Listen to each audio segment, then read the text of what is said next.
Hi అండి. ఈరోజైతే నేను కాజు చికెన్ ఫ్రై ఎలా చేయాలో చూపిస్తాను. ముందైతే ఒక పావు కేజీ చికెన్ తీసుకోవాలి. స్కిన్లెస్, బోన్స్ ఏమీ లేకుండా ఇలాంటి పీసెస్ తీసుకోవాలి. ఇట్లయితే మంచిగా వాష్ చేసేసుకొని రుచికి సరిపడ్డ సాల్ట్, 1 టేబుల్ స్పూన్ అల్లం వెల్లుల్లి పేస్ట్, అలానే 2 టేబుల్ స్పూన్లు కారం, చిటికెడు పసుపు వేసుకోవాలి. ఇందులోనే కొద్దిగా ధనియాల పొడి, గరం మసాలా కూడా వేసుకోవాలి. అలాగే 1 కప్పు కార్న్‌ఫ్లవర్, ఇంకో కప్పు మైదా కూడా వేసుకోవాలి. గుప్పుడు జీడిపప్పులు కూడా వేసుకోండి. ఇందులోనే ఫుడ్ కలర్ వేసుకోండి.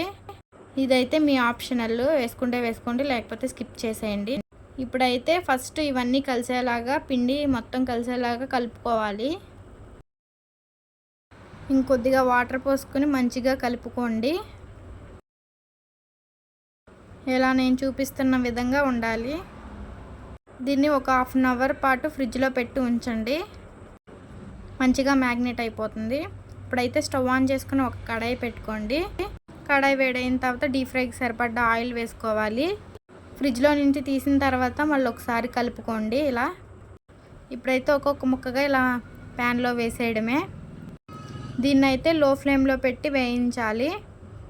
అప్పుడే డీప్ ఫ్రై అవుతాయి. ఈ చికెన్ పకోడా మ్యాగ్నేట్ అవ్వడంలోనే ఉండిద్ది దీని టేస్ట్ అంతా.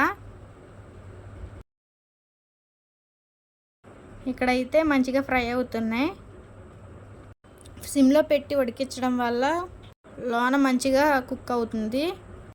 నేనైతే ఇందులోనే 3 పచ్చిమిరకాయలు కూడా వేసుకున్నాను. ఇవి 1 సైడ్ కాలిన తర్వాత సెకండ్ సైడ్కి టర్న్ చేసేసుకోవడమే. ఇవైతే క్రిస్పీగా అయ్యేంతసేపు వేగనించాలి. ఇక్కడైతే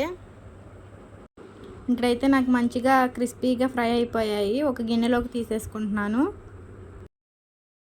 చాలా సింపుల్గా ఇంట్లోనే మంచిగా చేసుకోవచ్చు. టేస్ట్ అయితే ఖచ్చితంగా మీకు నచ్చుతుంది. వీడియో నచ్చితే తప్పకుండా లైక్ చేసి సబ్స్క్రైబ్ చేయండి. Thank you watching to video.